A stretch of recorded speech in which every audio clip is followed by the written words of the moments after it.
Next time Vizag వచ్చినప్పుడు వేరే కంపెనీల కోసం వస్తాను. స్టీల్ ప్లాంట్ కి సంబంధించి ఈరోజు సిపిఎం కూడా ప్రెస్ మీట్ పెట్టారు. విశాఖ ఎకనామిక్ రీజన్ సంబంధించి 2500 ఎకరాలు స్టీల్ ప్లాంట్ తీసుకుంటామని అంటున్నారు. ఎవరన్నారండి? సిపిఎం ఒక్క నిమిషం సార్, ఒక్క నిమిషం. 2500 ఎకరాలు విశాఖ ఎకనామిక్ రీజన్ కోసం తీసుకుంటున్నారు స్టీల్ ప్లాంట్. ఆల్రెడీ 1100 ఎకరాలు షెడ్యూల్ ఇచ్చారు, వాళ్ళు వాడలేదు. అలా 3000 ఎకరాలు తీసుకుంటారు. ఏ ప్రాతిపదిక కోసం తీసుకున్నారు మెయిన్ టోటల్ లేబర్ కానీ వాళ్ళు ఆరోపిస్తున్నారు. మీరే అంటున్నారు ఆరోపణ, ఇంకా సమాధానం చెప్పాలా? అవునా బాస్, ఒక్క నిమిషం. ఎవరైనా స్టేట్మెంట్ ఇచ్చారా?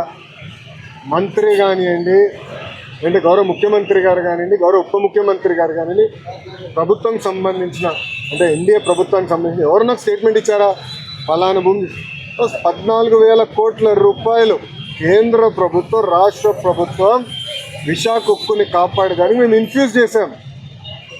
ఈరోజు విశాఖ ఉక్కు 3rd మన బాయిలర్ ఏదైతే ఉందో అది కూడా మేము యాక్టివేట్ చేసాము.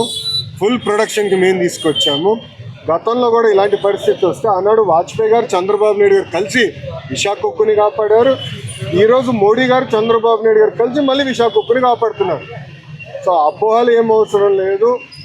విశాఖ ఉక్కుని ప్రైవేటీకరణ జరగనీయం. కానీ విశాఖ ఉక్కు ప్రాఫిట్లో నడవాలని మేము అందరం కోరుకుంటున్నాం. ఎందుకంటే పదే బెయిల్అవుట్లు ఇస్తాం, కరెక్ట్ కాదు.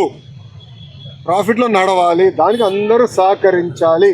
విశాఖ ఉక్కుకి సంబంధించిన భూమి 1 ఎకరం కాదు కదా, 1 గజం ఏ ఒరిజినల్ ఇంటెన్షన్కి ఇచ్చారో దానికే వాడతాం తప్ప వేరే దానికి డైవర్ట్ చేయాలనే ఆలోచన ఎన్డీఏ ప్రభుత్వానికి లేదు. సిపిఎం సోదరులకి స్క్రిప్ట్ ఎక్కడి నుంచి వచ్చిందో వాళ్ళే దానికి సమాధానం చెప్తే బాగుంటుంది.